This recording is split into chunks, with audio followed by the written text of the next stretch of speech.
Luna, will you lead us in the Pledge of Allegiance? Ready? Salute.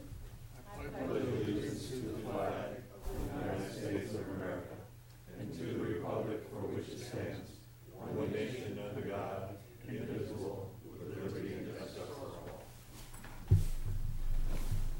all. Thank you very much. Roll call, please. Mayor Velasquez. Here. City Council members Clower. Here. Gomez. Here. Friend. Luna. City Manager Averill. Present. City Attorney Sullivan. Present. Chief of Police Westrick. Here. And City Clerk Tom Graves here. Thank you very much.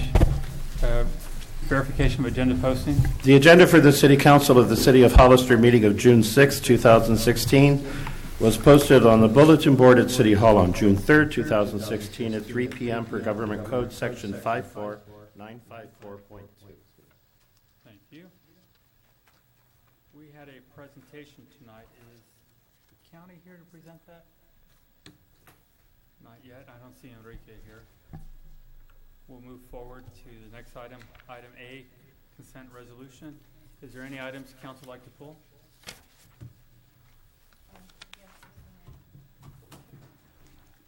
Yes, I'd like to pull number 4. A4? And number 12. A12? 9 and 19. 9 and 19. I'd like to pull item A52. Are there any items from the public? There is items A5.1, A5.2, A6,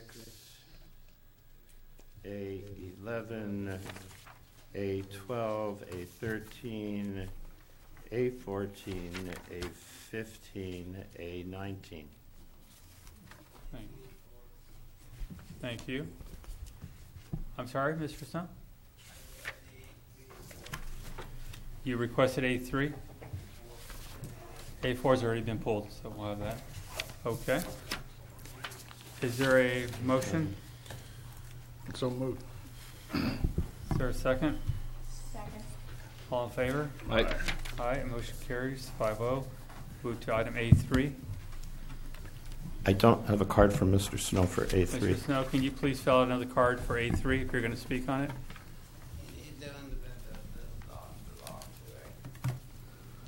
Is on the agenda for the lawsuit, the claim against the city? No.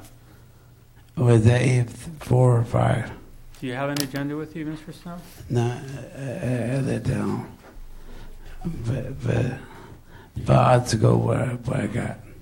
Thanks. Thank you. Is there a motion? So moved. Second? Second. All in favor? Aye. Aye, motion carries. Item A4.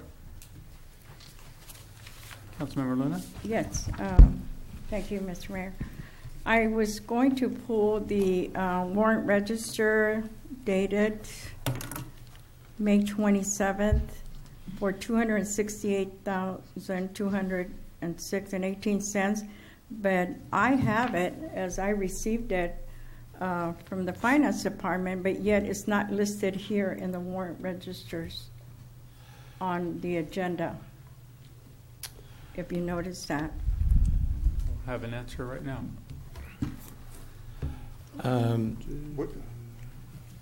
We will look into it and follow up for the next council meeting. Councilmember Luna, there was something tricky about it. It was the total of the warrant register plus the payroll register equaled the number that was reported in the minutes. I had difficulty with it too, but we have a new person doing the AP registers, and she pointed out to me that was the situation. Well, if it's not listed there, is it added to one of the other warrant registers there? Is that what you're telling me? That's possible. This is a separate, Yeah, we'll look into it and come back to you. well, I had a question on it, so if it's not listed on the agenda, then I will wait till the next time that it appears on the agenda, so, because I do have a question on that warrant register. Would it- All right. Okay. Motion to approve A4. Is there a second? Second? Motion is second. All in favor? Aye. Aye. Aye. Move forward to item A 5.1. It's from the public. A question from Mr. Snow, who asks, why do we have so many lawsuits? Seems we're doing something wrong. Like on the 2 lawsuits, on agenda, and one for insurance place. So insurance, like medical insurance, I lived up of a company. So I'm wondering, why do we fuse the claim if it's a warrant? I mean, like if the city does anything wrong, we should be accountable or liable, responsible for the lawsuit. Thank you. Okay. Any other speakers on that? No, sir. Okay, is there a motion? So moved. Is there a second? Second. All in favor? Aye. Aye, motion carries. We'll move forward to item A 5.2. Just going to point out on that item, that looks like a county road. Why are we involved in that? Am I incorrect on that? You are correct on that. Okay, so why is it going through our process? Do we just have to reject it? Okay. Thank you very much. Is there a motion? Is there a second? Second. All in favor? Aye. Aye, motion carries. Item A6. Public. A question from Mr. Snow, how much does it cost the city to close the streets? And I know, like, I just got to figure me, Bill knows, or Brett's here, finance. When it goes to like how much do you think I'd say to do that? Maybe wish I could write like a blocking the streets with a police department. So how much does it cost the when we did the streets for like a parade or anything like that? As one, and I mean, those ventures. So, thank you. Okay, do we have a ballpark number to close a street for a parade? I think Mike is here. I think we calculated it one day for farmers market. Did you just send it to me? Oh, okay. Then you have it off the top of your head, right? Farmers market is a lot more work though than the parades, aren't they? And it depends on the parade too, because some of our parades are different. Currently, it's $600 a night for farmers market, and then I can get you the other data. We started tracking it about the first of the year, so I can give you the cost for the police run and all that if you'd like us to calculate that out for you. That'd be helpful. Thank Okay. you. Okay, Mr. Snow? All right, is there a motion? So moved. Second? Second. All in favor? Aye. Aye, motion carries. Item A9, Councilmember Clower. Yeah, I just had a little note on the closure of 6th Street. It says from Samuel Street south to Nash, but I'm thinking it's Samuel Street west to west. You're correct, and we amended the resolution this afternoon at your request. Perfect, thanks.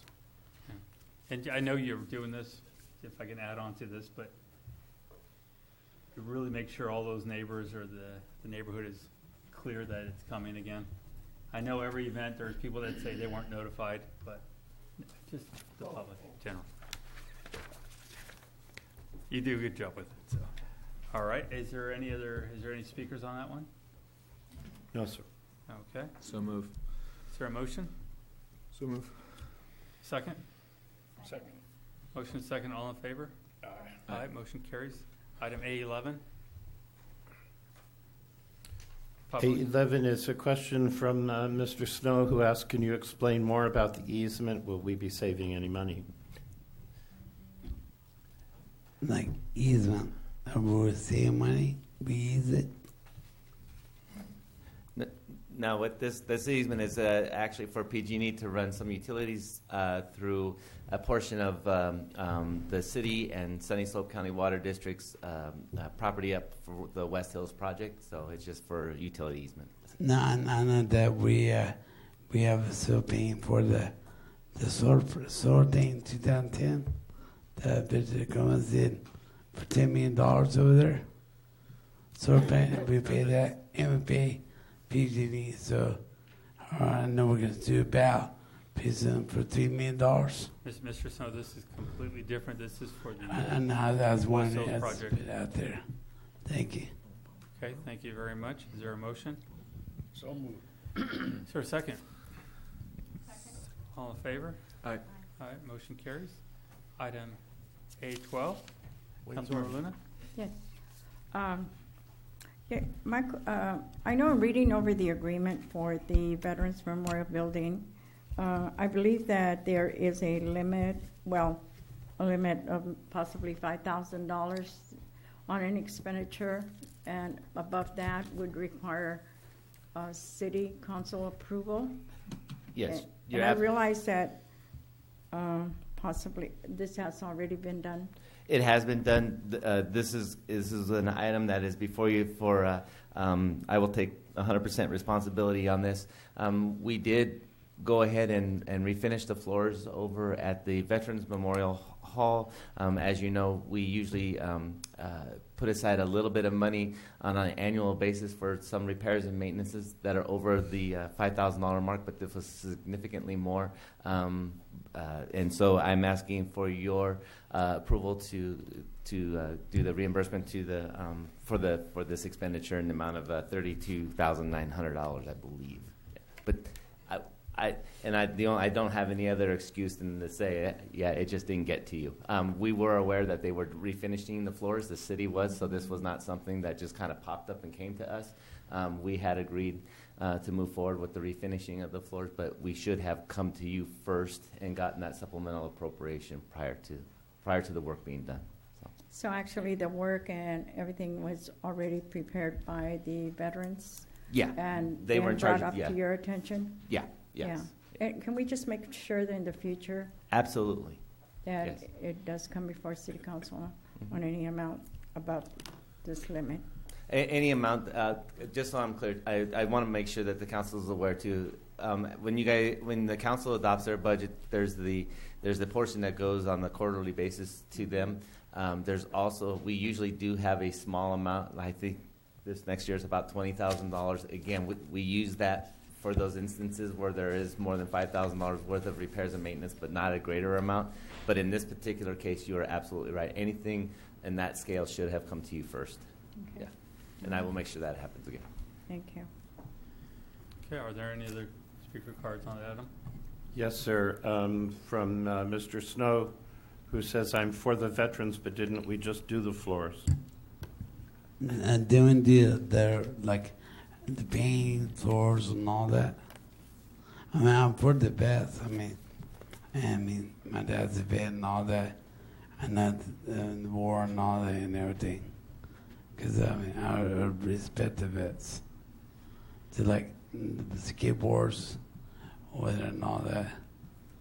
I mean, I still see skateboards over there, but the point is, I think, and like in the fact, when they remodeled the painting and all that, didn't they do the floors before? I mean, you should look into that. On the view, I mean, I'm pretty the bill and all that, city manager and all that. You should look into that. That was some of the concrete staining, not the wood floors. Right. So, is that charged for that too? Okay, Thanks. thank you. Any other? All right. Is there a motion? Is there a second? Second? All in favor? Aye. Aye. All right, motion carries. Item A13 from the public. Question from Mr. Snow, who says, I'm always for public safety. We also need to keep enforcing the helmets. want me by is I know that we forced that for to generate revenue for the kids, and the kids should have wear a helmet, run the bikes, and all, and skateboards. You guys be 40 years. Talk about the incident that happened, unfortunately, and we should enforce the law. I mean, my challenge is to go force. Mr. Snow, this is another item we're talking about here, not about enforcing bicycle helmet laws.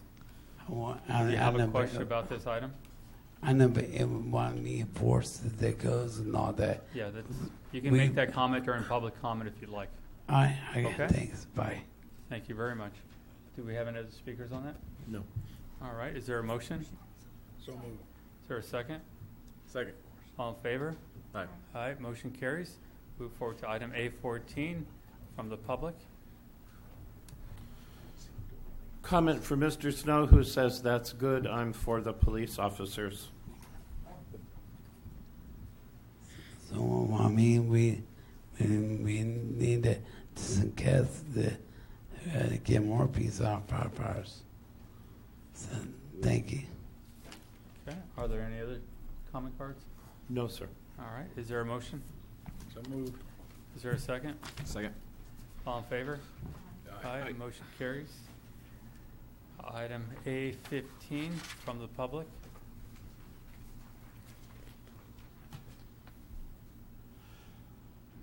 Mr. Snow, who says, I am for this. I also seen that all cities are able to do a grant for El Nino floods. We should do that too.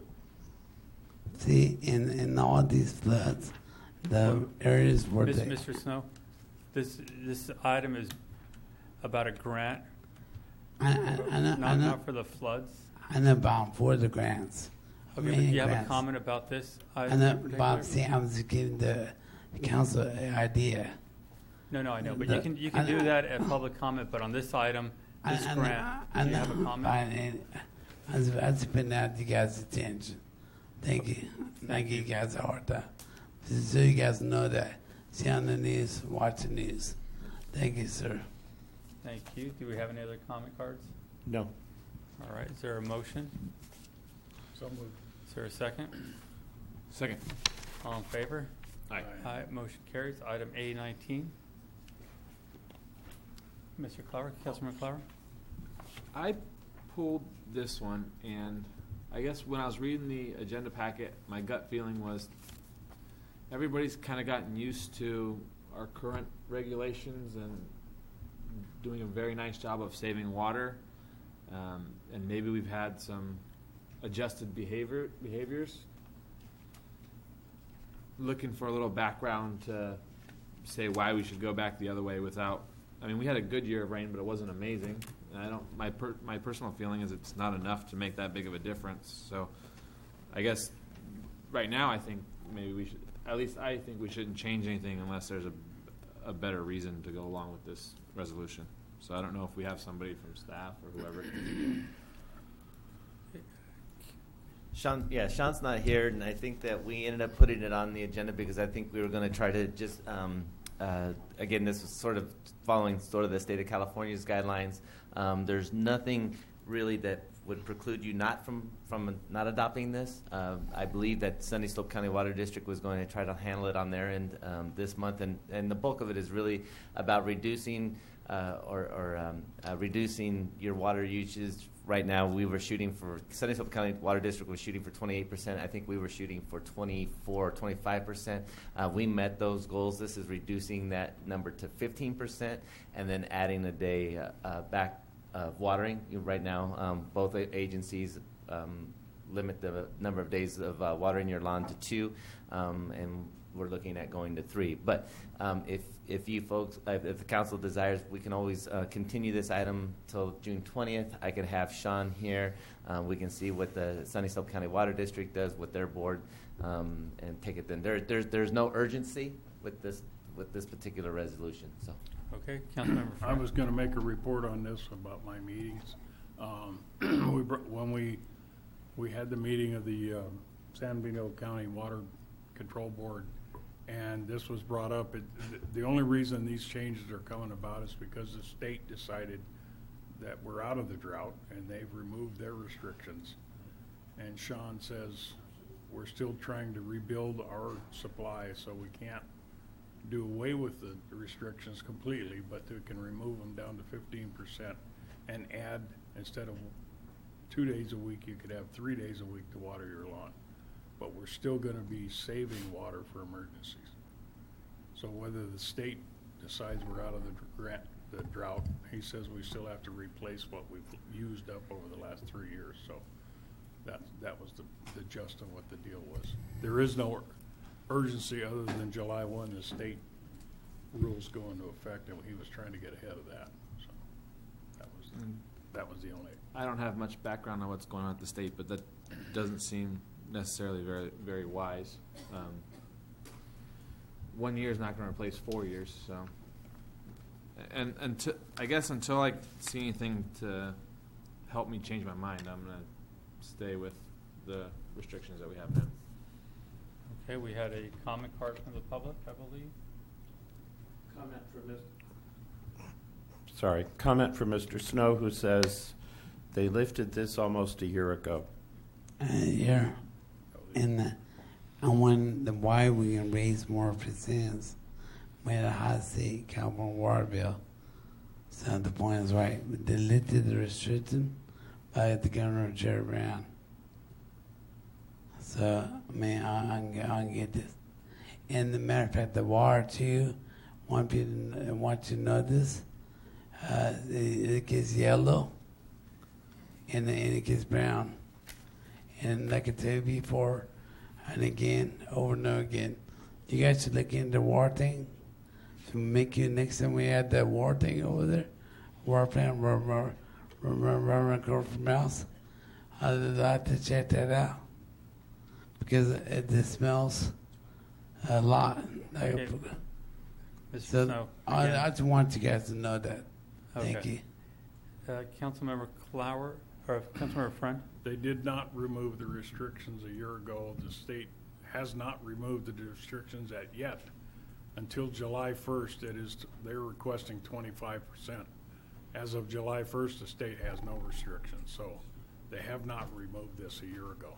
It's still in effect as of today. Thank you. Mr. Richmond is speaking on this? Okay. Yes. Oh, I was waiting to be announced. Thank you. Marty Richard from Hollister. I tend to agree with Councilmember Clower on this. I see no reason to lift the restrictions. I'm not enjoying the restrictions. You know, my lawn looks terrible. But we've had people during the restriction period who paid a lot of money to have low flow, you know, plantings going in there, change their entire front yard to save water. And now we're going to say, well, okay, we got a 1 year break. I think, with due respect to the experts at the state, you know, I think I agree. They're jumping the gun. I don't, you know, we don't know what next year's going to bring. I talked to a relative of mine in Pasadena yesterday who said they're undergoing a heat wave, and they haven't seen a drop of rain so long. Can't believe it. It doesn't take long for that to shift up here. So everybody's got accustomed to it. I think that's the most important part. Everybody's got accustomed to it. You lower the restrictions, you're going to have to put on more EMT people at the fire department because of the heart attacks when they see what the bill looks like. Okay, that's what I think, because the people don't realize what happened to the price of water because they've been on these tight restrictions, but it has really gone up. So I think you'd be better off playing the game of I'd rather have it and not need it than need it and not have it. Thank you very much for your time. Thank you very much. Councilmember Friend, one more comment? I agree with what Billy was saying. Maybe we should have Sean here hold this until he has a chance to defend it. I'm probably not doing a very good job, but I don't have a problem holding on to the restrictions either. It doesn't affect me, but we did accomplish 26% last year. So we're ahead of the game, and Marty's right. The price of water has gone up since we went on the restriction. So the new price of water is going to be you all of a sudden start watering your lawn, you're gonna be hit with it. So maybe we should shelve it till Sean gets here to explain. Okay. I would agree that we do this up and down, back and forth every few years, and I don't know why we don't learn our lesson on this as far as our water supply. So we're not experiencing a drought every 5 to 6 years. We should be doing more to conserve water. I think this was a good step, and it was nice to see all these different lawns being changed from green grass to different types of And vegetation. So this would not change those programs at all. Right. They would still be available. it was good to see people changing their ways. That's my point. And Councilmember Clower, would you like to maybe table this for the 20th? That's fine with me. Yeah? All right. Is there a motion then? I'll move to table it till the 20th. Is there a second? Second. Motion and second. All in favor? All right. Motion carries. Okay. We'll only step back to the presentation from San Benito County Health Department. I see Ms. Ariola here that will make that presentation.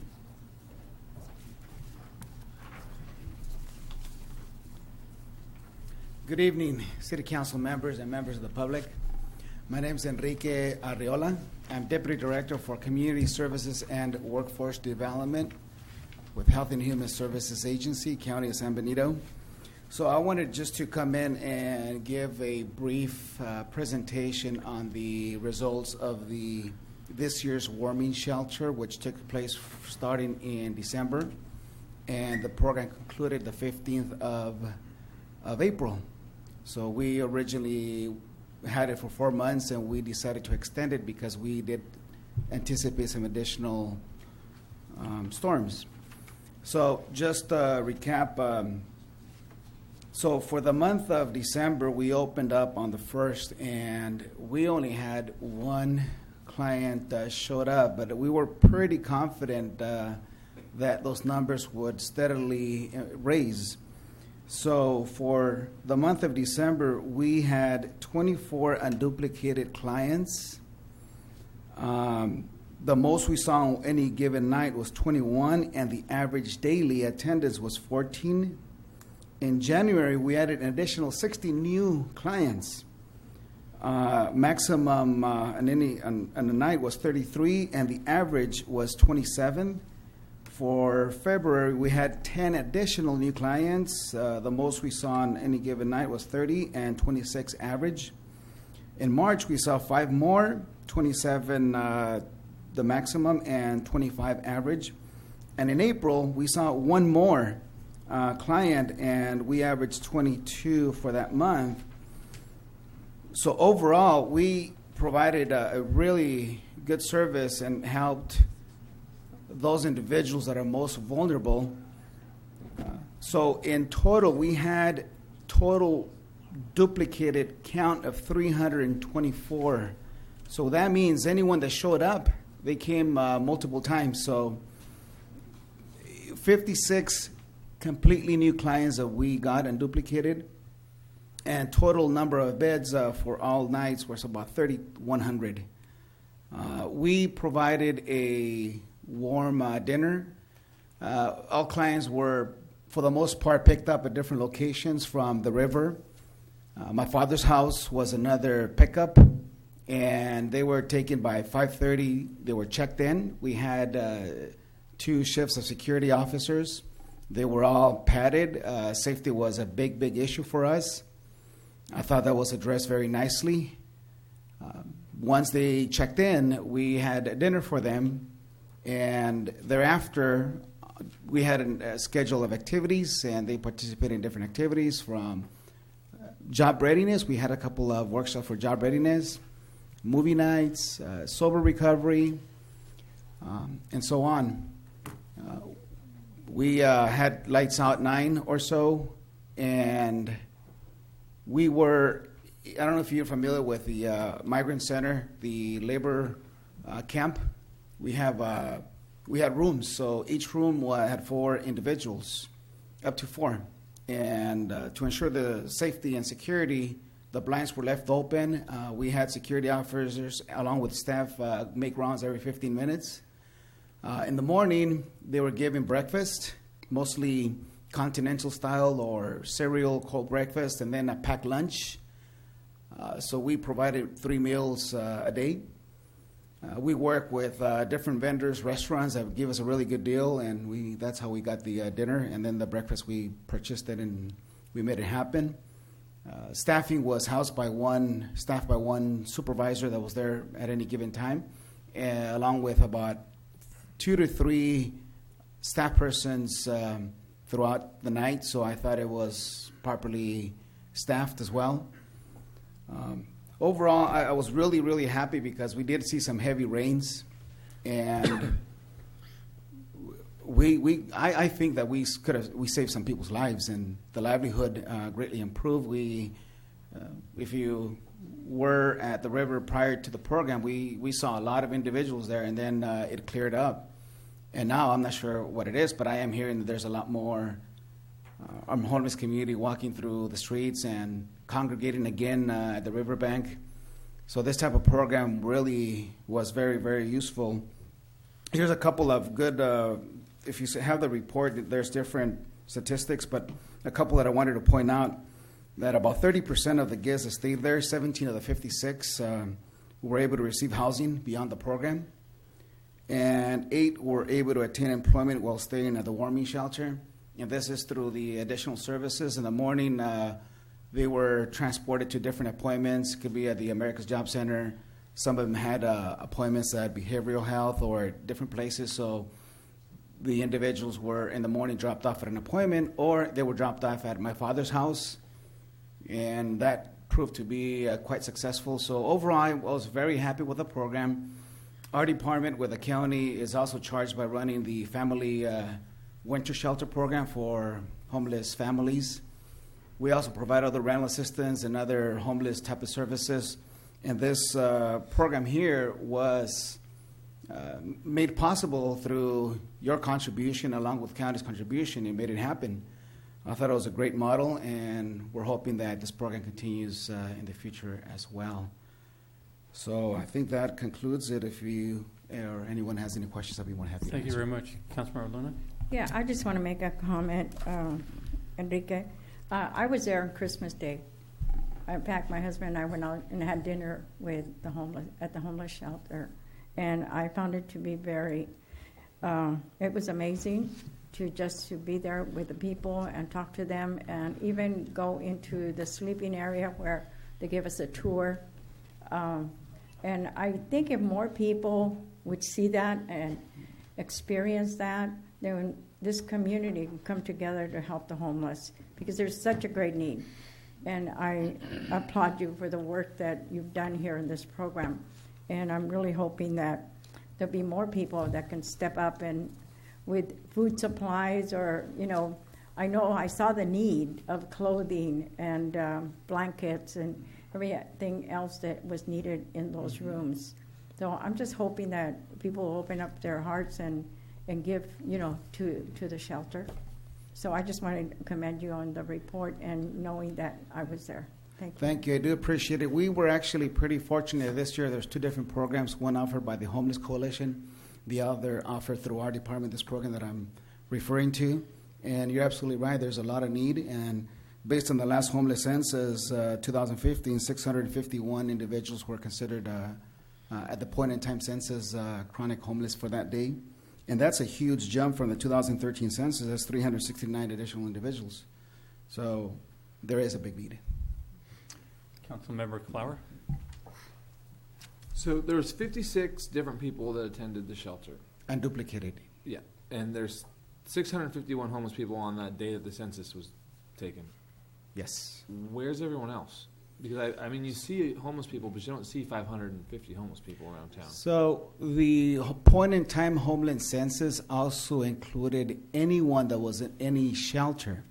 At that point, we had the county, our family winter shelter, and we had about 200 and around 200-ish. So that includes that and any other individual that was considered homeless one way or another. So that includes everyone that was seen that specific day. Okay. What was the total number of beds that you guys had available? So we had available total 40, and when numbers were going up, we had one day like 34. So we decided to, any in excess of 28, we will refer them to the Homeless Coalition. So from that point forward, we kind of capped it at 28 to keep costs down. And if numbers exceeded at both, then we would definitely capitalize up to 40. So we had total of 10 rooms, and each room had 4 beds. Okay. Do you have like a percentage of the number of people who utilized the shelter who were already working or were employed? For now, I don't, but I could tell you that 8 individuals received employment during the shelter. Beyond that, we don't have that. Okay. And to employ homeless individuals is quite a challenge because most of them are not job ready, and those that are the ones that took advantage and participated at different employment readiness workshop at the America's Job Center and participate in different training programs. But for the most part, it requires a lot more focused attention, case management, assessments, and all that, which cost a lot more. Thank you. Mm-hmm. Okay. Any other questions? Just want to point out, I also visited several times, and I thought the partnership worked very well. It did help us take a lot of people off the river, and it was the start of removing all the camps on the river. Obviously, they're going to keep trying to make their way back there, but I was impressed to see early on there was a lot of doubt, and with each month, speaking to the homeless people, they were more confident more than were making their way to the shelter. So it obviously works, and we see the difference when we don't have the shelter because people are going to find a place to sleep. Exactly. And it's going to be on the streets. So it has a financial impact on us also when we don't do something. So thank you for all the work that you all did. Do we have any speaker cards at all? No, sir, not for this. Okay. Thank you again for... So in this report, you will also see some other homeless-related programs for your information that the county is currently undergoing, and we'll continue to march forward. We did secure a building for the Homeless Service Center, which we hope that we are open the following season. But the agenda keeps moving forward because there's a huge need. Thank you very much. Okay, thank you. At this time, we'll move forward to public input. Members of the public may address the City Council on any matter within the City Council's jurisdiction that is not on the agenda. Comments are limited to 3 minutes per person with a maximum of 30 minutes per subject. Speaker cards are available in the foyer and are to be completed and given to the city clerk prior to speaking. State law prohibits the City Council from discussing or taking action on any item which is not on the agenda. Do we have any speaker cards? Yes, sir. The first speaker is Keith Snow.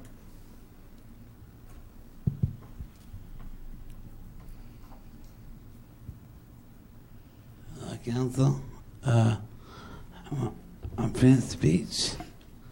My name is Keith, I'm a resident of City Officer. And a lot of things I want to talk about. Number one, Peter Gomez, please do not see you already gave it the city clerk, and I put in the paper too. Do not see you work for St. Clair County. Mr. Snow. No, please do not. If you have something, an item or something you want to talk about, please don't. No, but I'm include saying council members in your comments. No, but he's been in the paper. He don't know one word there for years. Mr. Snow, so when you say drive 25, okay, to like you, right? You say you went to China, right? Well, a bit to went over there. Snow, please talk about an item you'd like to speak on, not about the council members. Okay. Well, I just want to get the streets set free. Do like a Metro Day. I'm here to say to vote no for Metro Day. Mr. Snow, you can't. We Why can't not? be in the chambers Free speech. campaigning. I'm not campaigning. I'm saying the truth. We do not own 25 Nick, as the guy says, 25. Mayor Gilbert denied, get no report for months. And you guys. Mr. Snow, this is not a place to be campaigning. No, but not campaigning. No, it is. I'm sorry. How's that? This is in front of the voters right now. This is not the forum I'm about to to be say the campaigning truth. on a topic. But on free speech. No, this is not about free speech. Not in the Yeah, it is. not in a I'm not government kidding. office chamber. I'm not in the corner on a sign. Not in a government chamber, Mr. Snow. I'm saying it's awful what they're doing to me. It's like when Scott Harvey, I wrote an article, it sent me a link, and you guys, Hanley, he said detach my letter to computer on Manager J. You guys took that away from me. And you guys found something to do with it. And our right was going to the city. And to say, it's very disturbing. I'm willing to pay per article, be said not detached, but did detach 3 times. I know computers. To the point is I had no chance to even write it there in the paper for a big ass natural prayer meeting. That's awful what Scarvey did to me. And when someone's involved in that, right, the freelance, thank you. Thank you, Mr. Snow. Marty Richmond.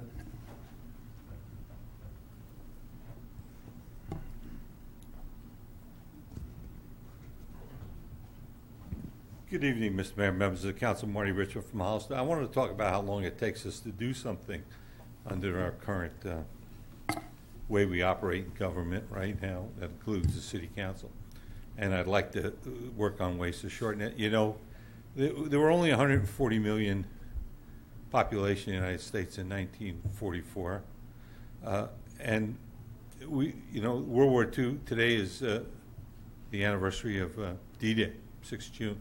World War II started on December 7th, officially, 1941. In less than 4 years, the 140 million people had won the war in the Pacific single-handed. They had, along with the British and the Soviet Union, had won the war in Europe. And almost all of that war in Europe was won with our things we made in the United States. And we made 100 B-29 bombers a month in 1944. We made the best automobiles in the world. We don't even make automobiles in the United States anymore. So we went from making the best in the world to making some of the worst in the world to making none. And so we did all that without any cell phones. You may find that amazing. And we did it without the internet. And we did it without Facebook. And we did all that with only 140 million people, most of which didn't have a college education. So we didn't have all these people now that have college educations in all kinds of things that nobody uses. And it's taken us that long to get the signs up here. So we won World War II, and we became the biggest power in the entire world, and it taken almost that much time to get the way signs up here. So 4 years. I think we could speed things up a little bit. Okay. I think there's room for improvement in how fast we get things done, because every year we don't do something, we don't get the benefit for what we didn't do. I would rather have one sign up 4 years ago or 3 years ago than have no signs up today and have the perfect amount of signs tomorrow.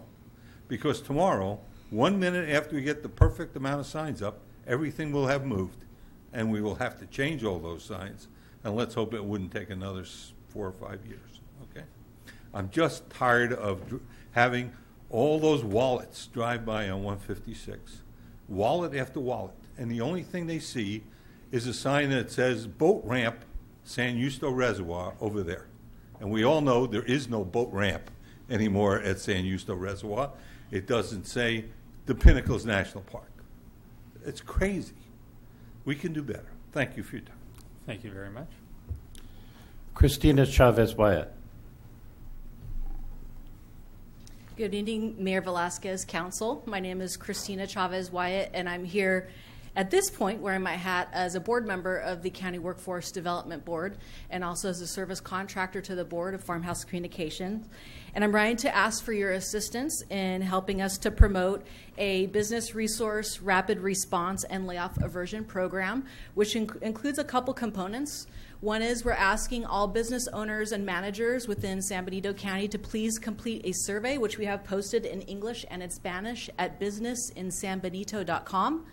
I also am offering an ability to conduct on-site interviews in English and in Spanish, and also have some hard copies of the surveys to be completed. The goal of this survey and this program is to assist the Workforce Development Board in improving access to resources and programs for all of our local businesses to identify immediate solutions and to help our businesses to improve and enhance services through our county. We also are having an Ask the Experts complimentary resource event the morning of Wednesday, June 15th, beginning at 7:30 a.m., concluding no later than 10 a.m.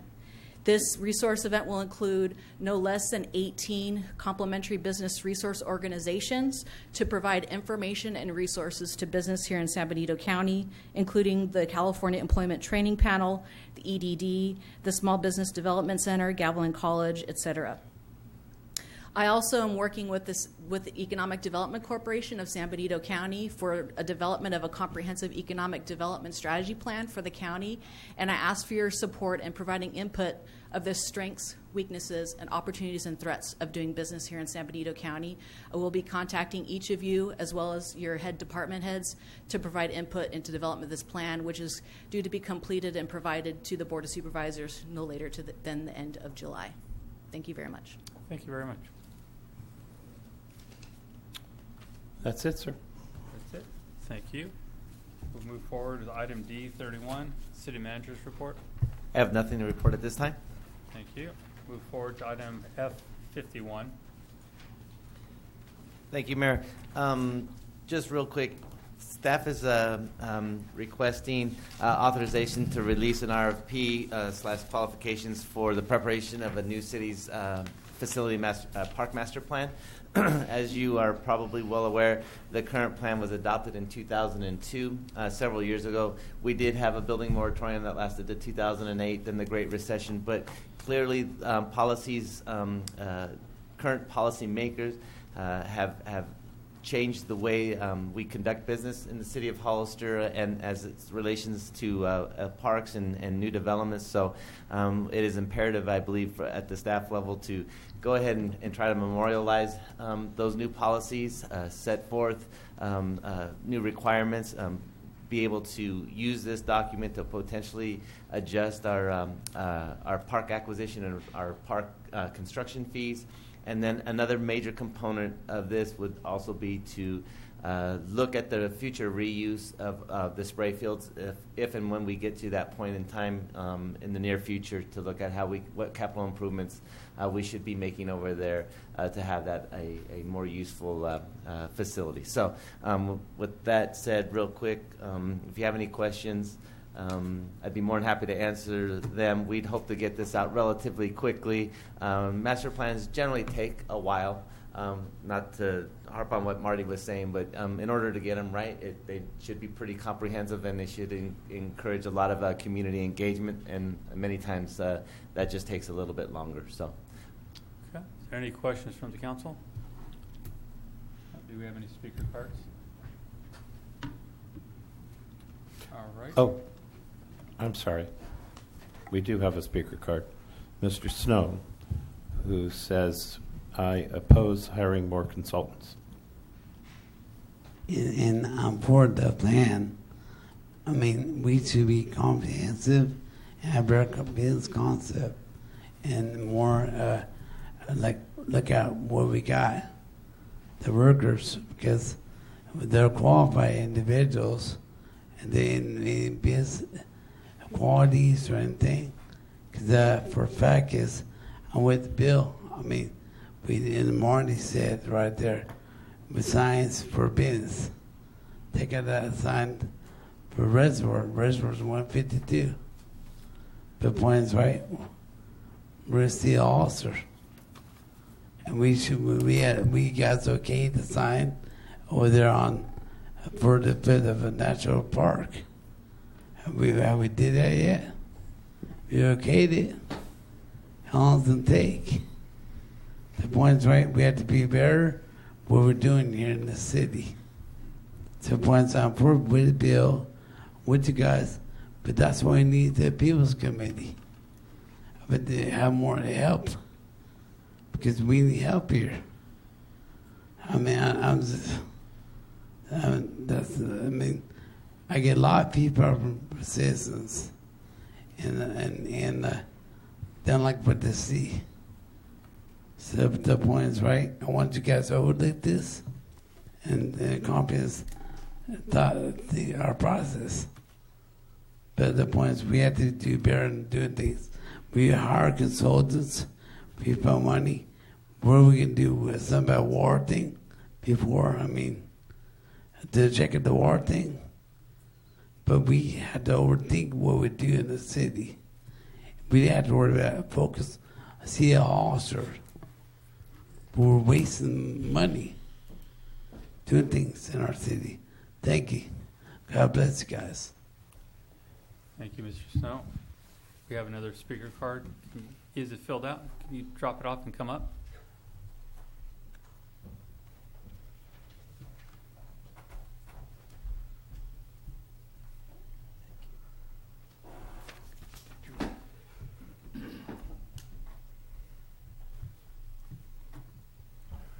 Thank you, Mr. Mayor. I'll be quick. I follow up on the theme of Mr. Richmond there. He mentioned World War II. And that reminded me of one of the more flamboyant generals was George Patton. And he had a saying that a good plan executed with determination and vigor is vastly superior to a superb plan executed with timidity. Now, we're updating a master plan from 2 years ago. We seem to have superb plans executed with timidity. Thank you. Thank you very much. Do we have any other speakers? Okay. Motion to approve Resolution 2016-75. There's a motion. Is there a second? Second. Motion second. All in favor? Aye. Aye. Motion carries. Move on to item F52. Mr. Mayor, this came about actually after the May 2nd council meeting. I was concerned about the signs being actually affixed to the walls, as some people did.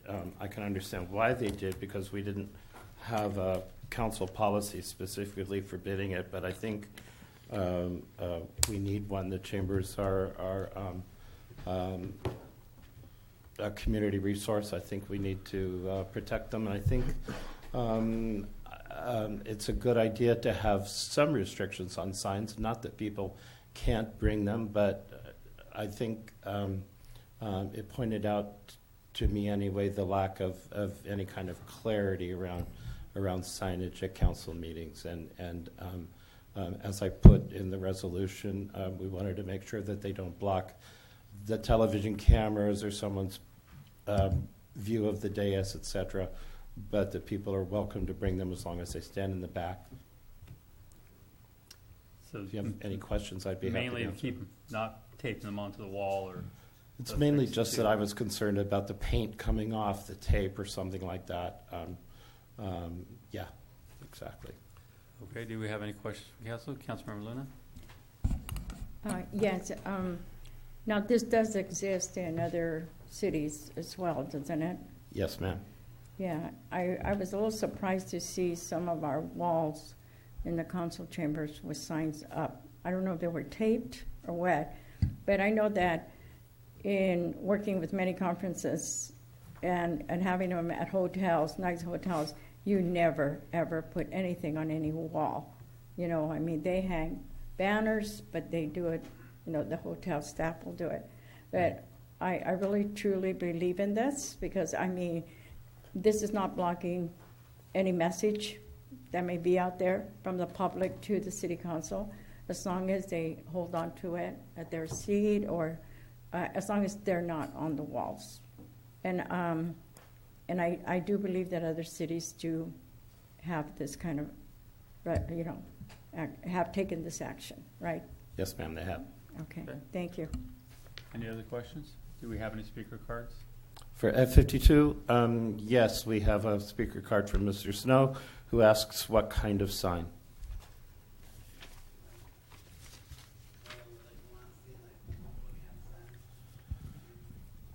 I mean, I know that's mediocre that we have signs hit on the wall, but we should like put in the wall, right?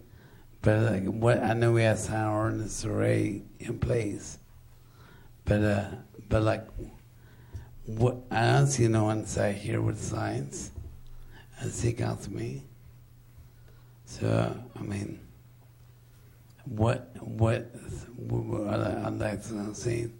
We got me by signs. Is there signs you guys make or tape in the walls, or we got signs in the outside the city.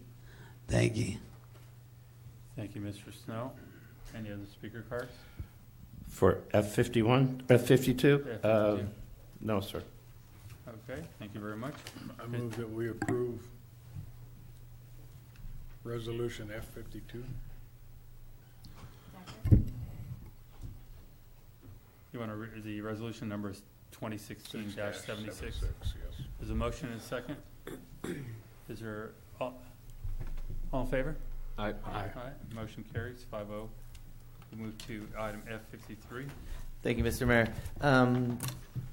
The item before you comes to you after a brief discussion at our budget study session. In 2014, the city enacted a voluntary separation incentive program. That program ended up being very successful in the long-term budget process for the city of Hollister, saving approximately, right now, about $320,000 per year. We had 11 people take advantage of that program. It did not eliminate any positions.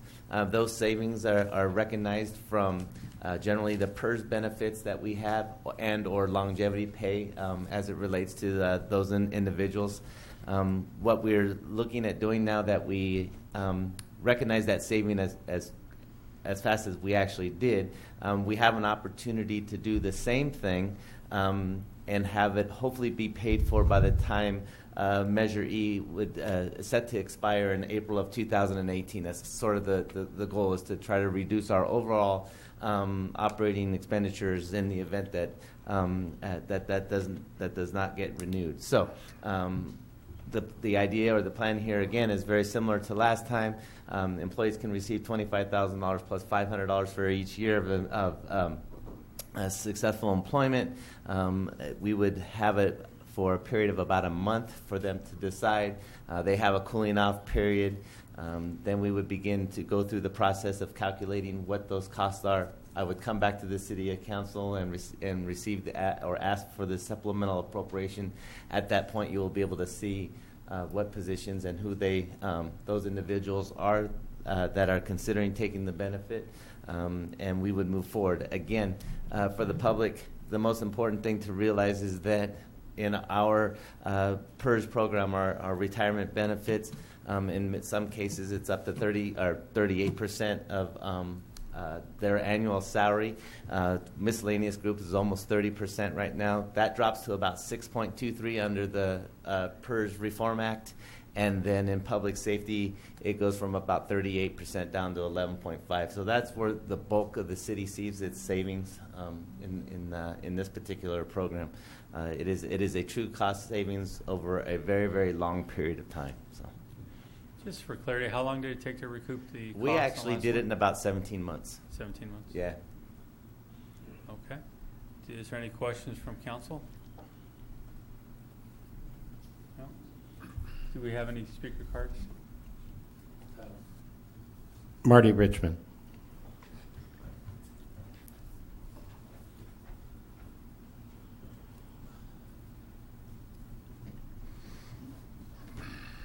Good evening again, Mr. Mayor, members of the council.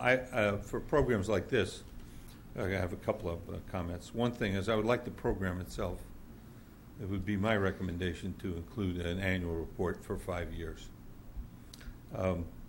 And that should be a running report. In other words, you have to make believe that the employee who selected retirement was still here and got their steps, rather than just say, well, they stopped right there.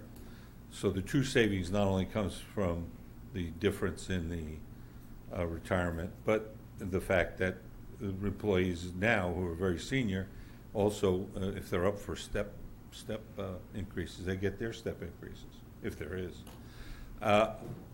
I understand this is additional work, but this is the only way you really can learn about the impacts, is to look at the results. Everything else is an estimate up front. I appreciate the results that the city manager mentioned on the other one. The second related item is, it's just another example why I believe the city, for programs exactly like this, so it is apropos, really needs a financial analyst. I'm not proposing that I know who that financial analyst should work for, what the organizational structure should look like, but I believe you need a professional. You need to get yourself a financial analyst, maybe not the most senior person in the world. But, all of these future proposals, whether it be this one or any other one that relates to it, all have financial impacts and are very difficult to calculate. A lot of times you got to look at the actuarial tables. In this case, you would do the same thing. And I think you've justified very well someone to be in a financial analyst position who can give you some depth in your financial analysis. I think this program will be a success, but it's always a bit of a crapshoot. So that's my input, and I would hope that you would put together an annual report, from the city manager, and it could be, I don't care if it's verbal, I'd like to see it written, because I like to have things on the record. But it doesn't have to be 50 pages. It can just be the summary and say that the data is available to back it up at the finance office. Thank you for your time. Thank you very much. No other speaker cards? Okay. Any other questions from council? Councilmember Luna? Yeah, I have a question. Bill, you're saying that, how many employees do you think qualify for this kind of program right now? Several. It's probably in the neighborhood of around 100, I'm guessing. 100? Yeah. But of course, I mean, a lot of people like their jobs too. Okay. Yeah. Okay. So the 500 additional per year, Mm-hmm. And how did you reach that calculation?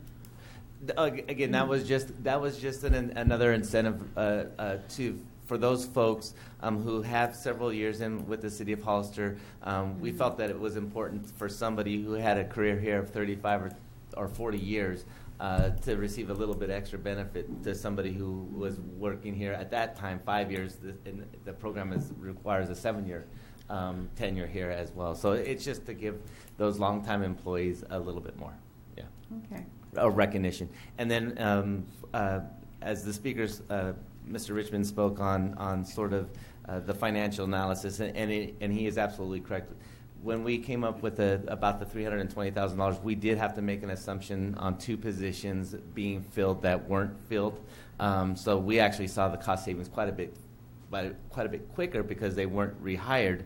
But we did in our analysis pretend like they were hired. And I have this spreadsheet for Marty. Before he leaves, I will give him one. Basically, we have exactly what he's asking for, so that he can look at those as well. So. And you do have a financial analyst in the finance department. Cheryl Mullen is the one who worked for me that put this together and sort of the spreadsheet there that showed the benefit of the program. Well, I think it's been very beneficial for any employee that would want to take advantage of it. Yeah. It's too bad that they didn't have it when I was here. Exactly, and also for Mr. Richmond's case, in probably 90% of the situations, again, when you're an employee here for 7 years, unless there's been a promotion, you're generally at top step. So, Okay, Councilmember Clower. Kind of more of a procedural question. With 100 people having the opportunity to take it, if we agree to this, we put it out there saying, who would like to accept this option? And then somebody says, I will. And then we get to decide whether we want to allow them to do it, to agree to it, or do they just automatically get it? What if we get 30 people and we're like, it's probably too much money, or maybe we don't want you 2 or 3 to take it. We'd like to keep you on. That's probably always going to be somewhat of a risk in the program, because I think what you're asking them to do is sort of enter into an agreement. I can tell you that in our last voluntary separation incentive program, we did have 2 individuals that were in key positions that we did extend their length of time here so that we could go through the recruitment process and backfill that position prior to them leaving. One of them was Jerry Johnson's position, and the other one was in payroll. So everybody wanted to continue to get paid, so she stuck around a little bit longer. So we would probably do a very similar situation in this one. So pretty much, if they decide they want to do it, they have a deal. Yeah, I don't think that we would ever be in a position to tell somebody they can't go when other people are allowed to go under the same program. Does this happen to apply to seasoned council members? I was just going to say, if you have 8 years on the council, can you take it? You can. Go ahead. $30,000. I love it. I'll take it. I'm not running for re-election. Kind of violates check. the cap. Okay. It's like 50 years. Our ordinance might prohibit that, but that's State law. It might. I think on the previous, did we not have a cap? But we had a certain dollar amount. We weren't. Was $1.5 million or something? Oh yeah, it was calculated that we would never go above that, and I think your last payout was $420,000. We're way below it. Oh, way below. Yes. Yeah. Okay. Do we have any speaker cards?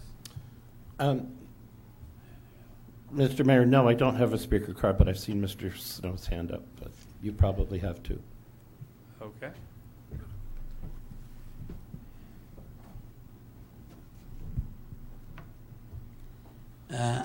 On the part there, I know Marlene with the elections over there. That was your worker. That's on scene. You have to make a balance on that part so someone can take advantage of it. So where Marlene leaves here, she went the elections over there. So many candidates wants to come back. Are you gonna make it like a thing on there where once you buy out, you can't get your job back? I mean, the point is right. Someone leads for a couple of years, because I think you mentioned before, Mayor, that a couple of years to come back. But I bet you wouldn't do as a buyout. Once you're gone, you're gone. You cannot come back as a CEO worker. Because I feel when the buyout's like a lot of money. And now, how much was the last one when Jerry left and the Marlene left with the county and the elections over there and the other people left? So, like, how much money does that come out the fund when they do a buyout? Bill, I wanted to do, when you went to buy it, does that come from the fund? Where's the money come from? The bonds. So your question is how's this funded? Yeah, Can like people how come back? how's You're that? saying Does it come from the fund or the emergency fund comes from different. or grants fund? So again, you are separating. You are agreeing to separate from the city of Hollister. The funding source comes from the various funds that the actual employee is leaving from. So again, I do get excited about the fact that we're saving $320,000 on an annual basis. But I will also readily admit that all $320,000 isn't coming from the general fund. A bulk of it is, but we also had, I believe, some water and some sewer enterprise employees as well. I kept hearing Marlene's name. Marlene was a temporary employee that did go to the elections office. This program is only available for full-time city employees who have had successful tenure with us for at least 7 years. But she got paid. Yeah, it's a different issue, Mr. Sue. I know, but I'm saying, when we do a buyout, I know LB did this last bounce before. I had a program like that before. A lot of people left over there, but it re-crippled to see a last bounce when they did buyout and try to do another one. But thank you. Thank you very much. Okay. Is there a motion? Motion to approve resolution. Okay, resolution 2016-77. Second. There's a motion and a second. All in favor? Aye. Aye. Motion carries. Go to item F54.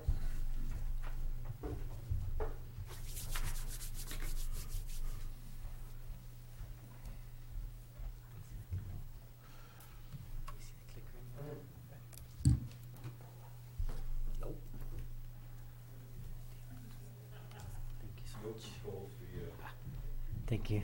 Thank you, Mr. Mayor, members of the City Council. Good evening. The application before you, the applicant is seeking City Council authorization to initiate a general plan amendment and to initiate the pre-zoning of 2 contiguous parcels consisting of a total of approximately 23.83 acres.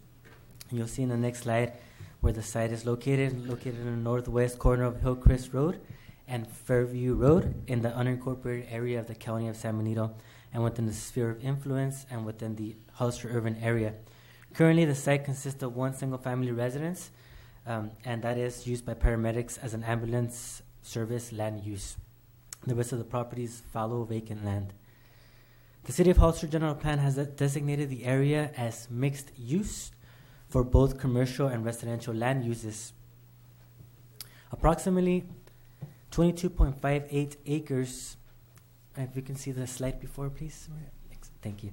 As you can see up in the slide, 22.58 acres would change from mixed use, which requires 25 to 40 dwelling units per acre, to low density residential, which allows up to 8 dwelling units per acre.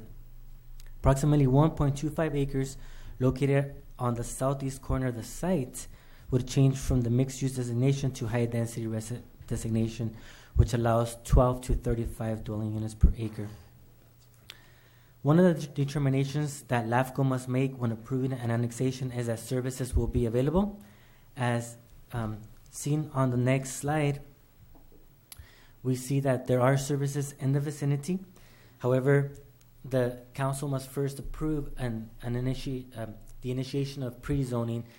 With that, then the applicant can come back and apply for the actual pre-zoning of the property. And with that, the applicant would also provide a plan for services to show how sewer, water, storm drain, all the services will be provided to the property. So at this point, we don't have that, but we do know that there is an existing 10-inch sanitary sewer line on Hillcrest Road, which currently ends approximately 200 linear feet west of the intersection with Beverly Drive, as you can see on the screen. Future development would likely require the extension of the 10-inch sanitary sewer line, possibly as far as Beverly Drive. The next slide, we'll see that there's an existing 6-inch water main along the south of the property on Hillcrest Road and a 12-inch water main along the east frontage of the property on Fairview Road. The property is within the Sunny Slope County Water District jurisdiction. And on the next slide, we'll see that there's an existing 15-inch storm drain main located along the south property line of the project site along Hillcrest Road. Section 2.2.18 of LAFCO policy prohibits the creation of unincorporated islands.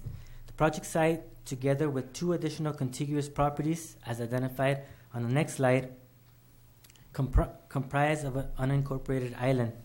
LAFCO will require that the two properties contiguous to the project site be annexed per section 2.2.18 of LAFCO policy, provided that the pre-zone is approved by the council. Pending your decision tonight to initiate the general plan amendment and the initiation of pre-zoning of the property, that does not mean that the pre-zone and the general plan amendment are approved. That would just mean that the applicant can now submit a pre-zoning application and a general plan amendment application to staff. Staff will then review the application and make an environmental determination pursuant to the California Environmental Quality Act, CEQA, and then set public hearings before the City of Hollister Planning Commission and City Council. With that, staff concludes their report. Is there any questions for staff? Any questions from council? Councilmember Friend? So we don't know if there's needs to be a CEQA done on that property. At this time, we will, pending your approval today, once the applicant submits for pre-zoning and general plan amendment, we will then do an initial study. More than likely, it would be either a environmental impact report or a negative declaration, but that's going to be depending on the initial study that is prepared. And one of the things that we would hope for if pending your approval of the initiation of the pre-zone and general plan amendment is that not only the intersection of Fairview and Hillcrest be evaluated, but the entire quadrant from Hillcrest to Fairview all the way to Santa Ana Road for traffic safety and so forth.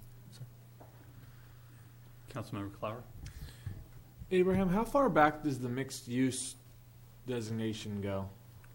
The mixed use designation, you mean regarding when it was incorporated as a general plan in the general plan? Yeah, this doesn't make sense. I'm kind of wondering where it came from. Sure. To my knowledge, it was adopted as part of the 2005 general plan, and I think Councilmember Friend would know a little bit more history since I believe he was at the Planning Commission at that point. But it was essentially for the creation of mixed use, both residential and commercial, either both on one property, vertically, having the retail commercial component on the bottom and residential above, or horizontally side by side, residential on one side and commercial on the other, but creating that higher density for the city. Are there a lot of locations in town where maybe the county's planned use varies this much from what the city has in the general plan? Regarding, because we have mixed use, and I think they have low density, and it seems like there's a long way in between the two things, especially in this location. So I'm trying to wrap my head around how we got to mixed use on the periphery of town. The next slide, we have a general plan land use map, and you're right, Councilmember Clower. We do have the mixed use at that intersection of Fairview and Hillcrest at this time. But generally all around there, we have low density residential, and you're right, there is a big jump. One, to my recollection, and I think Councilmember Friend can probably add a little bit more to this, when it was adopted back in 2005, was to allow for more of that commercial component in that section of town, more towards the east side of the city.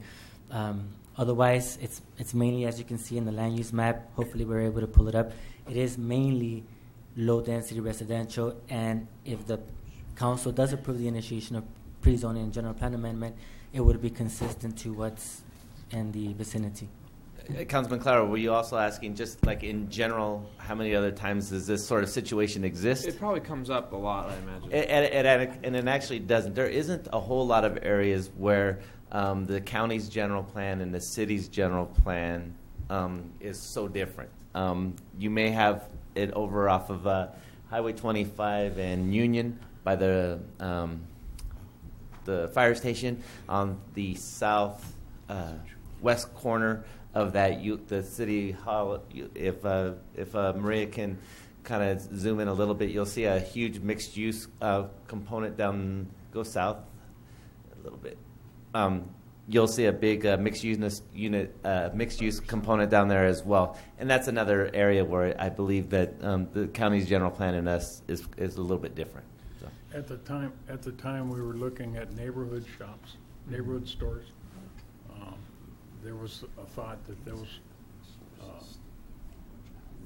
if we put mixed use out on the outlying areas, that we would get neighborhood stores, small grocery stores and stuff. Is it mixed use because the parcel's so large? It just seems like if you were going to build something, you wouldn't build 600 units of townhouses right there and have 40 shops.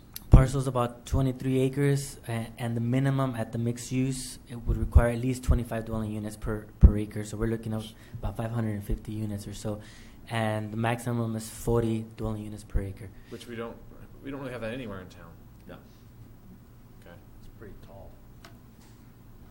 Again, just so that everybody's aware, West Side Boulevard, 4th Street, the South County Housing Project, that's still our densest project, right? And it's at 16.7 units per acre. It's about 32 crazy. units. Yeah.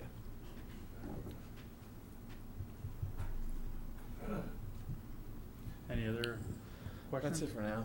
All right. Do we have any comment cards? Yes. First speaker was Christina Chavez Wyatt.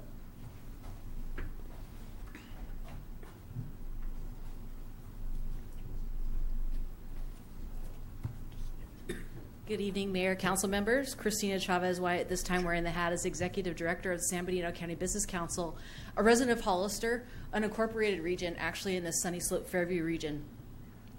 I'm here tonight to respectfully ask that you please move forward with the annexation process and work with the applicant and community members to actively participate in the extensive environmental and/or project review process. Although the Business Council has not taken a formal vote, our members have indicated support for the proposal and benefits for the proposal that include the preliminary design for the project, including a variety of housing types to meet a broad spectrum of affordability, which is one of the #1 goals of our community. In addition, the applicant has also included a multifamily component and have had discussions with Chispa, a well-known and highly regarded affordable housing developer. We know Gabriel and Alfred very well. To address the need of housing for our local police, fire, teachers, other professionals, and working families in our community and those who wish to live in our community. The project design will also include parks and open space amenities, and is proposed by longstanding community members and is a model for others to follow. It is smart growth, contiguous to the city, in close proximity to services and transportation corridors, and the change away from mixed use supports downtown businesses and office space opportunities. As you know, we face a housing crisis in California and in San Benito County. Market forces are now aligning much needed new housing stock to Hollister. This is a community that has not seen residential development in the last 12 years for many reasons, including the sewer moratorium and our great financial crisis. The city's only built 272 single-family homes since 2002, or an average of only 31 homes a year in the past 12 years. Where surrounding communities like Gilroy have built more than 1,000 and have planned to accommodate the housing demand in the future. And that's what we're looking to do. The city's financial stability would be greatly enhanced due to increased growth and rising development impact fees and new retail demand that could be met locally as new retailers enter the market. As you know, economic development and investment is largely a numbers game. A new supply of housing would also have a positive impact on housing affordability, especially when developers provide a variety of housing types to meet a wide range of household incomes. New home construction also has a multiplier effect on the purchase of consumer goods such as appliances, furnitures, vehicles, and also would help with our jobs housing balance. I'd like to also offer my personal efforts, along with those of the Business Council, to work with your new communications consultant to discuss with the community about how business works here, how growth, investment, and buying locally here supports our city of Hollister. Thank you very much. Thank you very much. And John McCormick.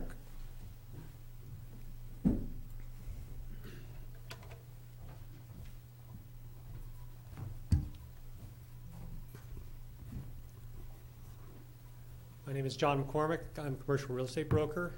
Live on the Monterey Peninsula, but I do quite a bit of business in the last couple of years here in San Benito County. I represent the sellers, the Churchill family, longtime owners of this property and other properties in Hollister and around Hollister. They fully support the application from our buyer and look forward to working with the city. The city's been terrific working with your city manager and your planning staff, and expect to be able to create a wonderful asset for the city of Hollister. Thank you. Thank you very much. No other speakers? Okay, any other questions or comments from council? Yeah, I do, Mr. Mayor. Okay. So I guess I just want to just chime in really quick, and my comments may be slightly premature, obviously, because we're all they're asking for is to initiate this GP and pre-zoning process. Some of the numbers that Christina shared are shocking, and when I look at the amount of rooftops that we're developing or have developed over the last 14 years, it's slightly disappointing. Obviously, we went through a pretty lengthy dry spell with the moratorium, but so I just want to encourage my fellow council members to support this this resolution in initiating this process. As a former business owner and somebody that owned a franchise here locally, I could tell you that when I went to other communities to open up new franchises, the first thing I looked at was rooftops. I looked at the demographics, I looked at the amount of disposable income and general income in those communities. And, we have a community here that's asking for jobs. They're asking for specific retail growth, but we don't have the rooftops for that. I would never open up a mid-sized business here, retail, whether it's a restaurant or anything like that, in the city of Hollister. I would never do that. I would never invest in it. Why? Because we don't have the rooftops to be able to sustain any kind of business like that.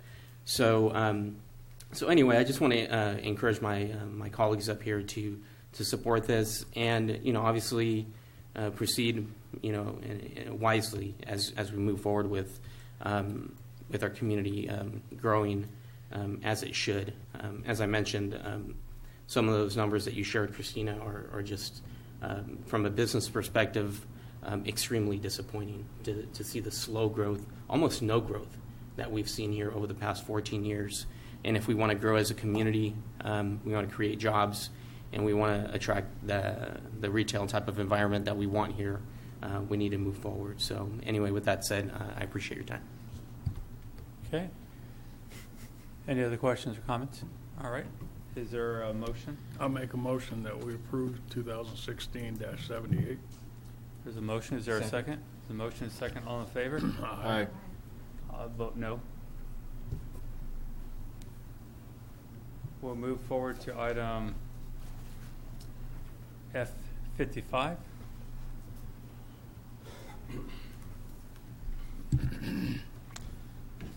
Good afternoon or good evening. This item is the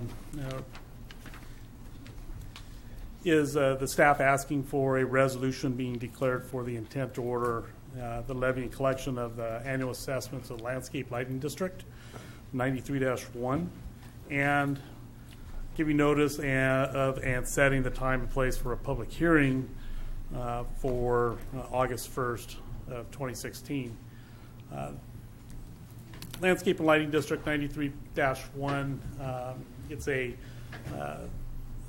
This is the next step of the yearly process that engineering needs to go through in order to continue collecting the revenue for this district. No additional projects have been added to this Landscape and Lighting District. No additional projects will be added to it, so you'll be seeing us, year after year, to going through this process in order to continue collecting on this district.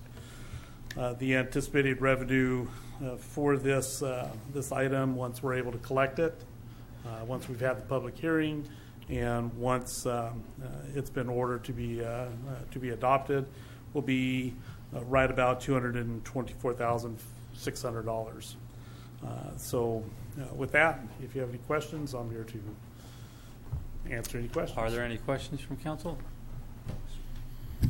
All right, do we have speaker cards?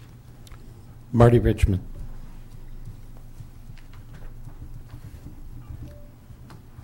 I wonder, thank you, Marty Richmond from Hostile. Before I make my comments, I need a data point. I wonder if the staff can tell me the approximate number of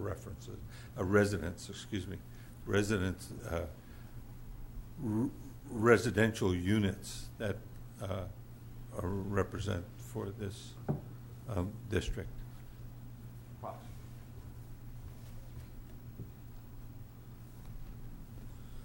This represents 3,596 units. Okay, about $200,000.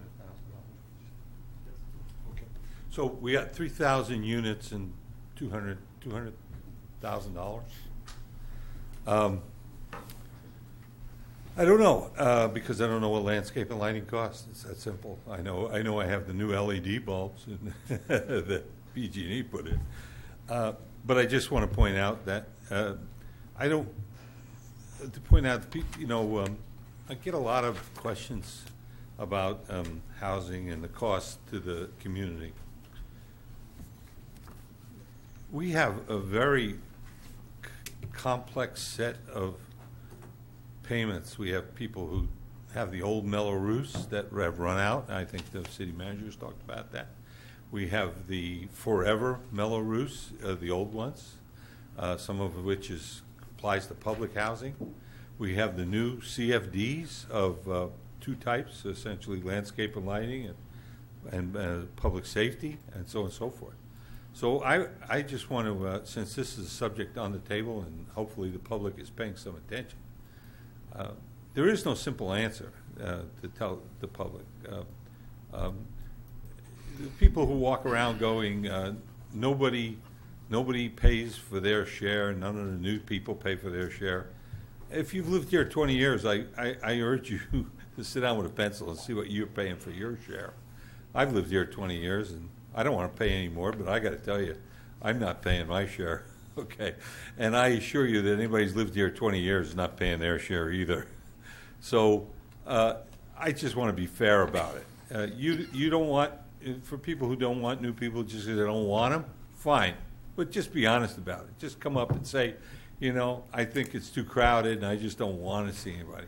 People who say, oh, somebody who's paying through the nose is not paying their share and they've lived here forever. That doesn't make any sense to me.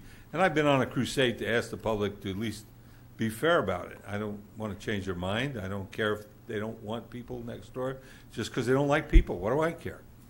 They're grown-ups. They can do what they want. Just be fair about it. Don't go around accusing people not paying their fair share when they're paying twice or three times as much as everybody else. I thank you for your time. Thank you.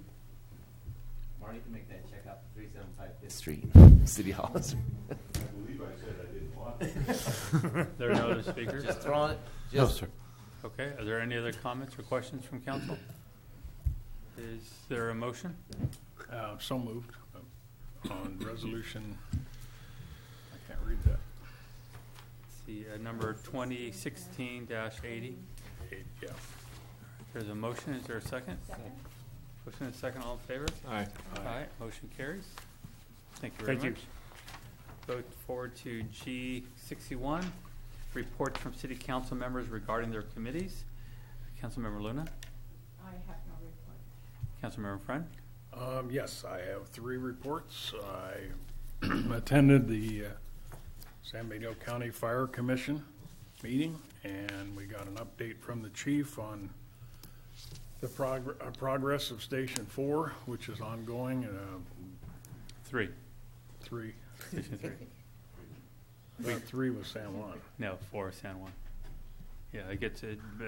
We all get Station 3. It's going through architectural right now, so they can. They've tested the water and they're doing other things to move on. They're still looking at the first of next year. They'll open that up. We got a status report on the equipment, which is old, tired, and needs a lot of work, and how badly we need to put aside some of these funds to start buying fire equipment because it's getting in pretty bad shape. It's old. Also, I went to the San Benito County Intergovernmental Council, and we had a very short meeting because there wasn't a lot of items on the agenda this month. And I think we're not going to have a meeting in July, so I won't have a report on that. Same with the Fire Commission, won't meet in July. And I also went to the San Benito County Water Board meeting, which is what we talked about earlier, and I wish Sean could have been here because he could have presented that a lot better. But basically, we met. In fact, we exceeded the state's requirement as far as the percentage of use drop that we had. The programs that include the no salt water heaters, water softeners, the replacement of turf and lawn for turf, and irrigation and landscaping is doing very well, and it will continue. And that's my report. Thank you very much. Vice Mayor Gomez? Nothing to report. Councilmember Flower? Councilmember Friend and I met with the City Attorney Sullivan and Chief Westrick regarding the ad hoc committee for the medical marijuana ordinance and discussed some of the security measures that we're looking to put in place. It was a productive meeting, and I'm looking forward to the 20th. Okay, thank you. Councilmember Friend covered all the committees I was on, so we'll move to, and I appreciate you covering those. Item G62, informational reports from City Council. Councilmember Luna? Yes, yes, Mr. Mayor, thank you. No, I just wanted to report that I was in the Piscinas area and during the Memorial Day weekend, and I have never seen so many cars going toward the Pinnacles. And it was just really nice to see that. And on the way back, I had never seen that traffic either. That we even got off the road just at the Trust Meadows Church just to watch everybody going by. I think it's wonderful. I think it's good news for our community, and I'm hoping that, you know, the cars continue to come and go that route. But I also wanted to just congratulate all the graduates of 2016 throughout the county and the city, the high school. There was just so many graduates graduating from San Benito High School, and I'm hoping and wishing them a lot of luck and congratulating them and their parents, you know, and wishing that they continue their education and come back to our community and help us out. So that's my report. Thank you. Councilmember Friend? Yeah, a couple things. One, thank you to everybody that attended the Memorial Day services at the Veterans Hall in front on Memorial Day. And also, thank you for everybody that participated in the Poppy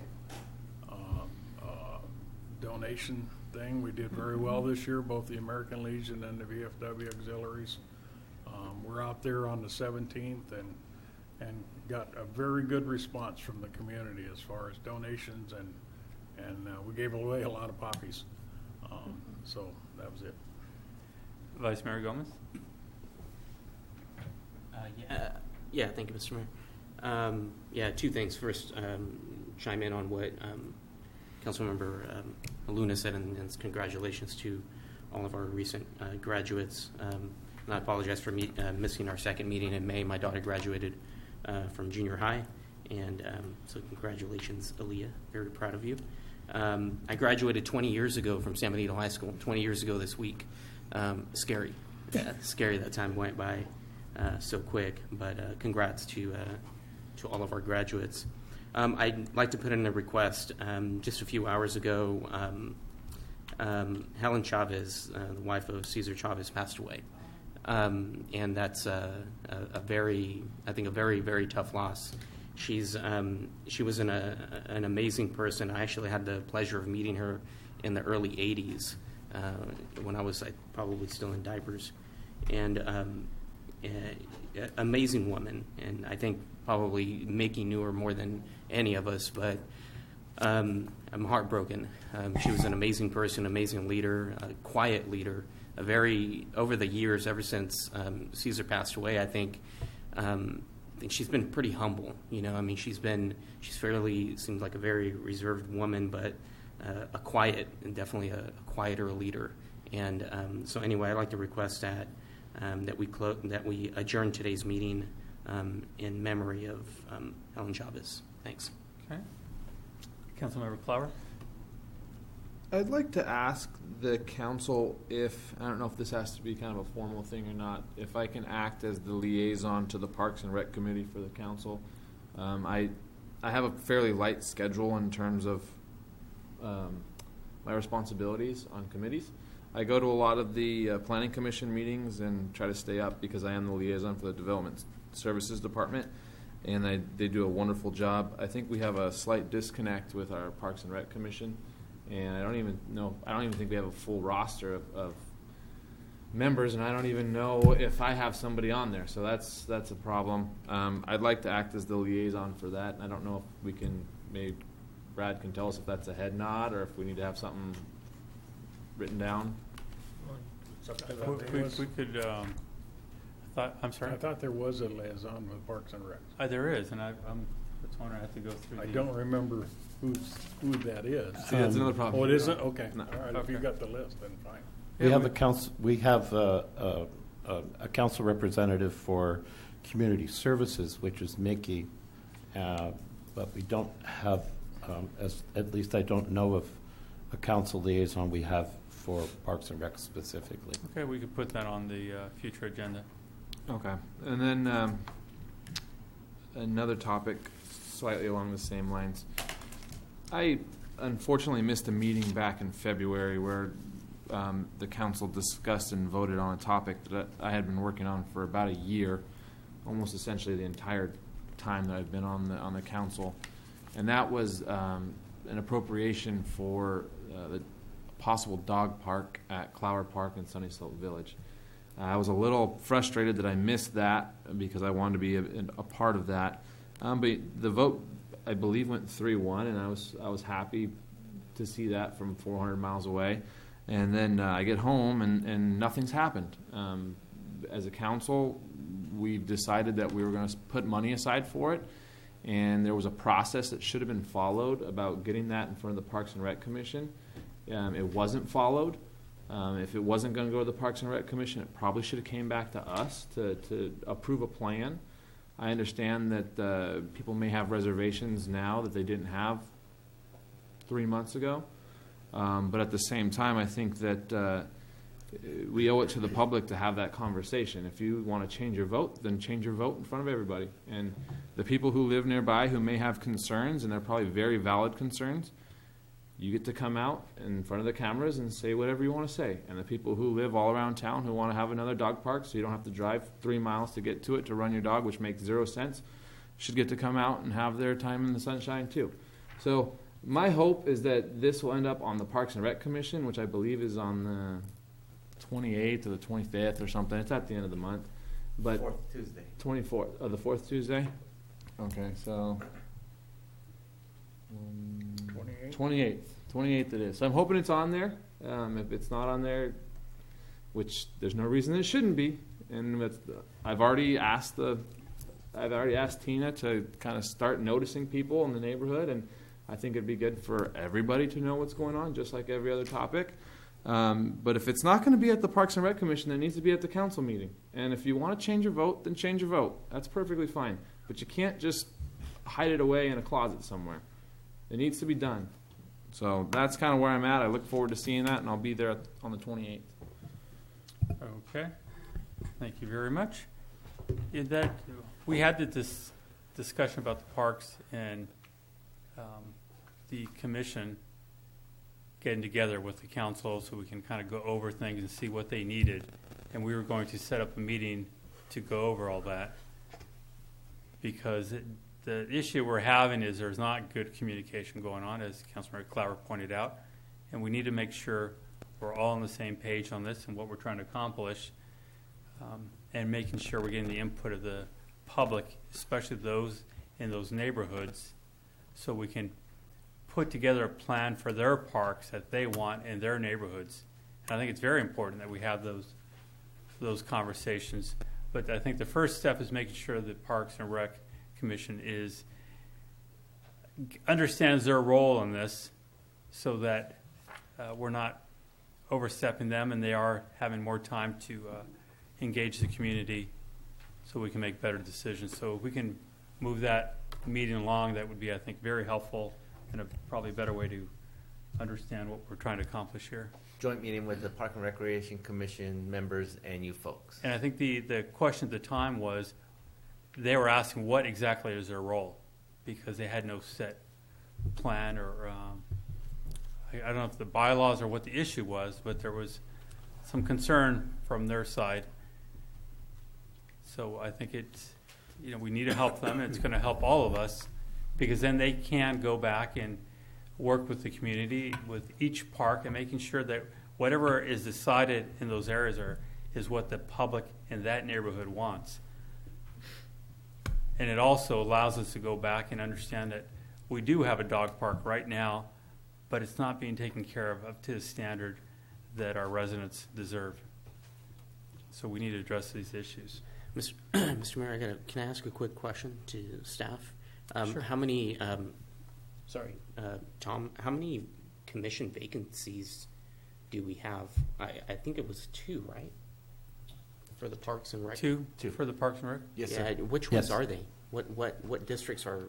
So Park and Recreation Commission is a little bit different than some of your other commissions in that Mike might be able to tell me, it's very similar to the Airport Commission, is that in the past you've actually had county residents, so they're not necessarily all district representative, and they're not actually appointed by each individual member of the city council. So we've had a couple.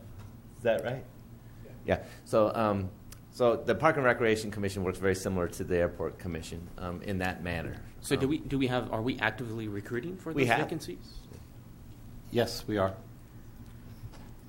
So this kind of brings back the point that we have to have these discussions, see what we can do to get more people on the commission so we can get these things done.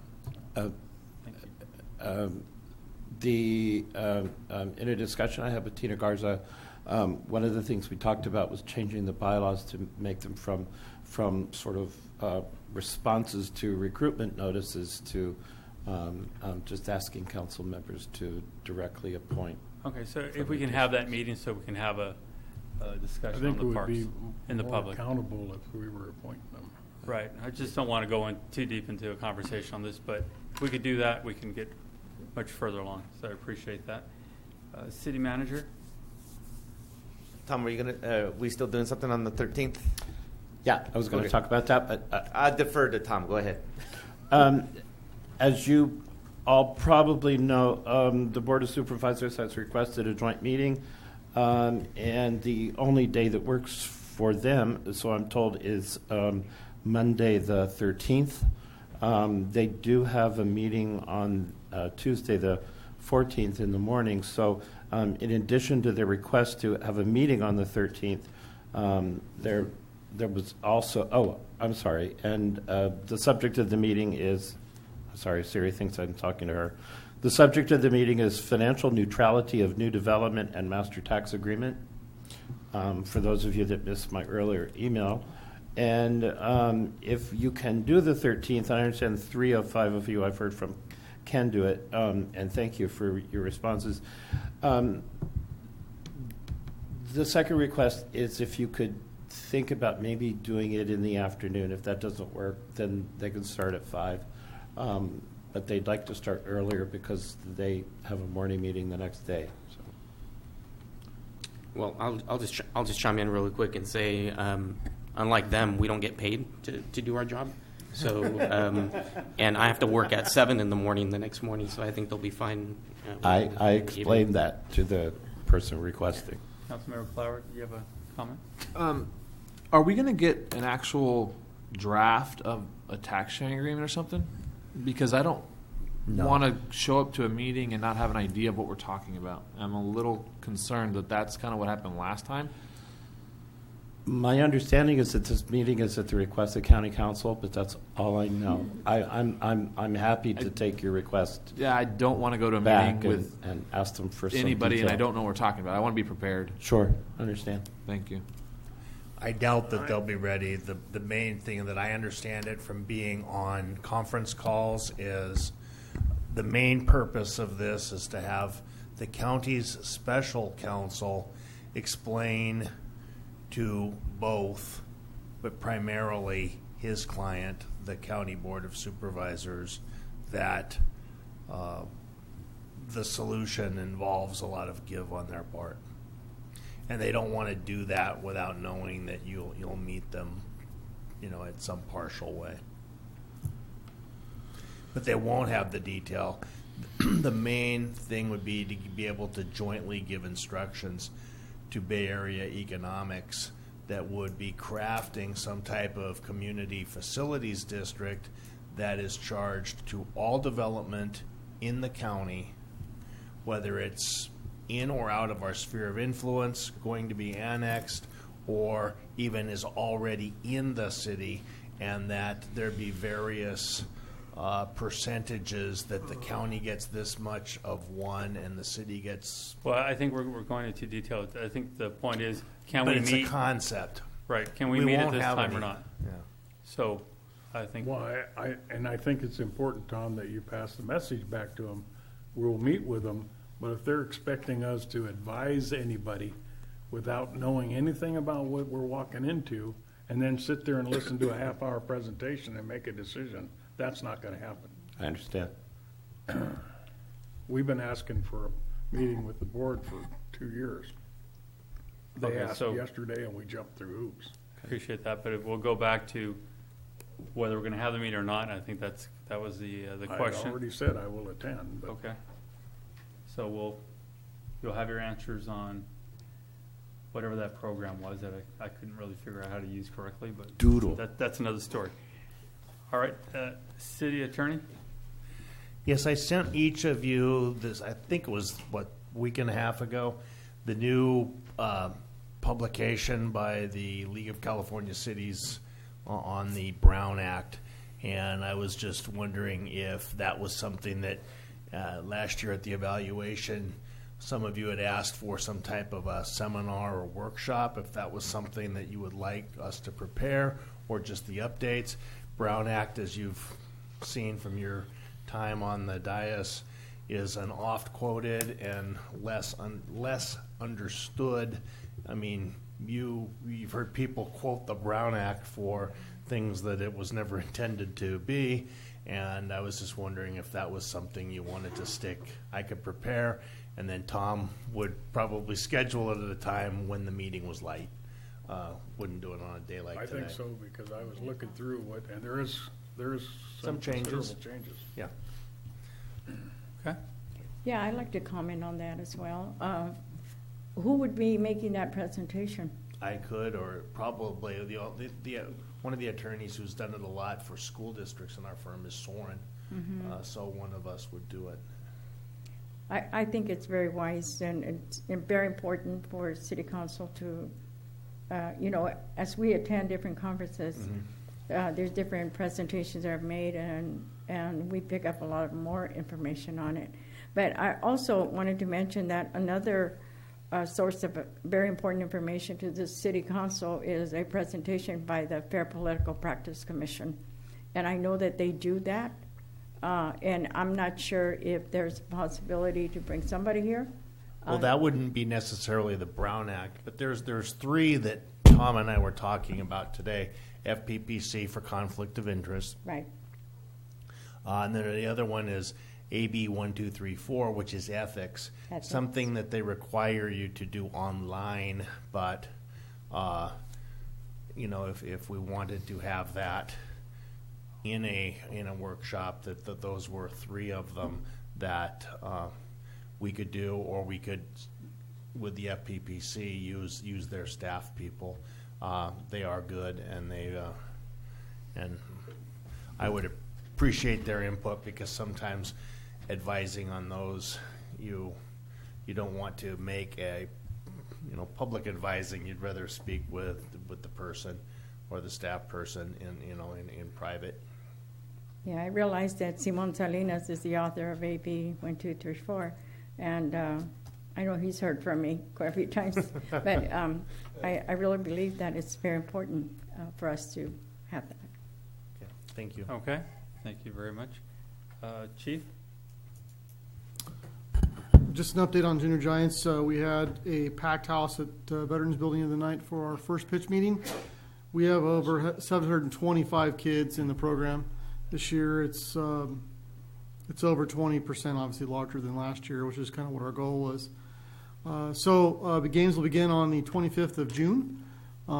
We will have over 40 teams, which is a very large group of kids. And the hope is to get them through the entire program and get them to be able to go to the Junior Giants Fest at the end of the season. Other than that, we do have the Father's Day air show coming up here real soon. That'll be really nice. Can't wait for that. And I know that the city and the airport are looking forward to getting that going. Okay, thank you. City Clerk? The only other thing that I wanted to tell you is that we were distracted several times today by the primary election tomorrow.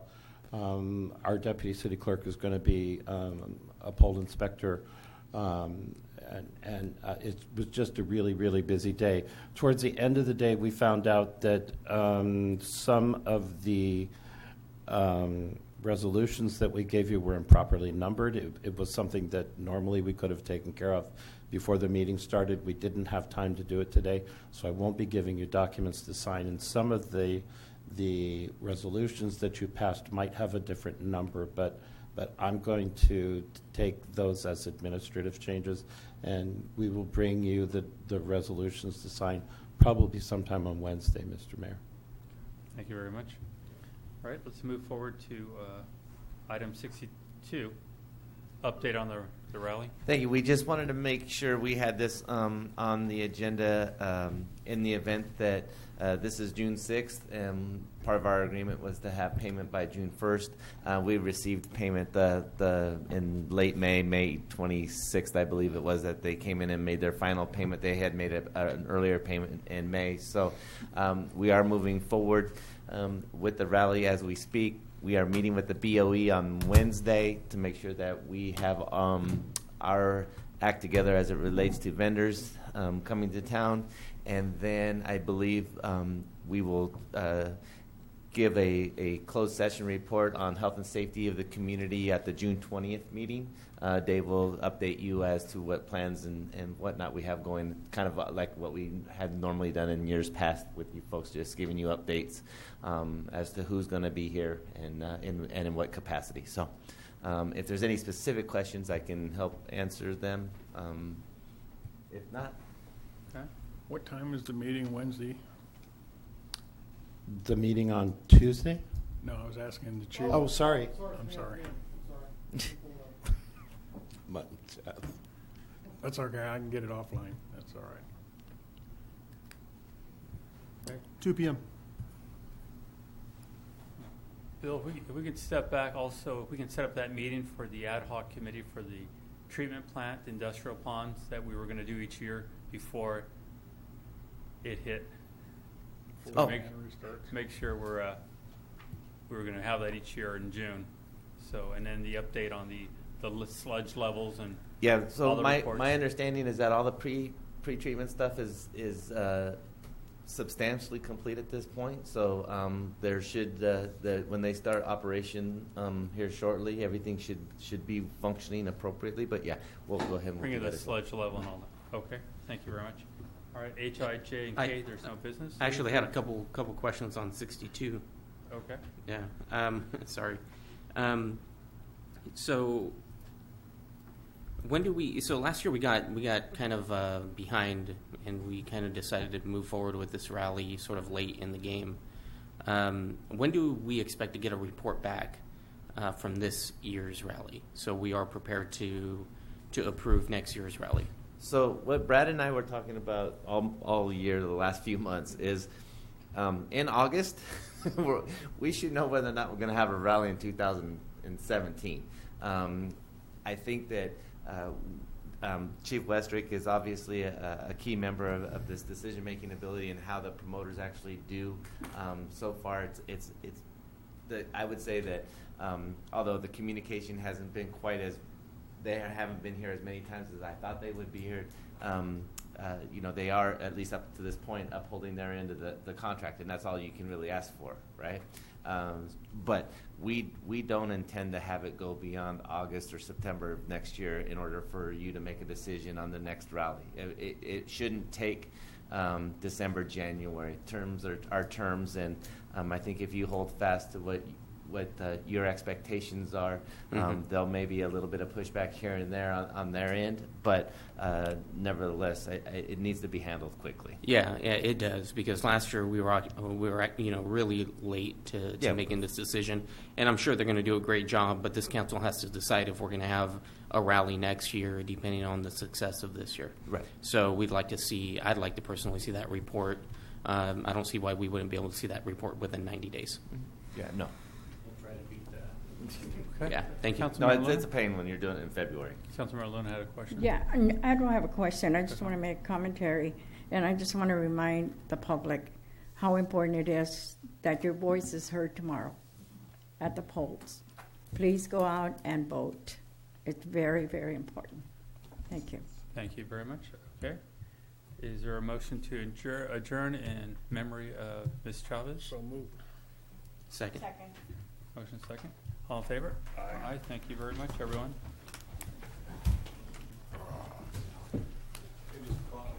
So the meeting's actually the 22nd. Yeah. Here. 1.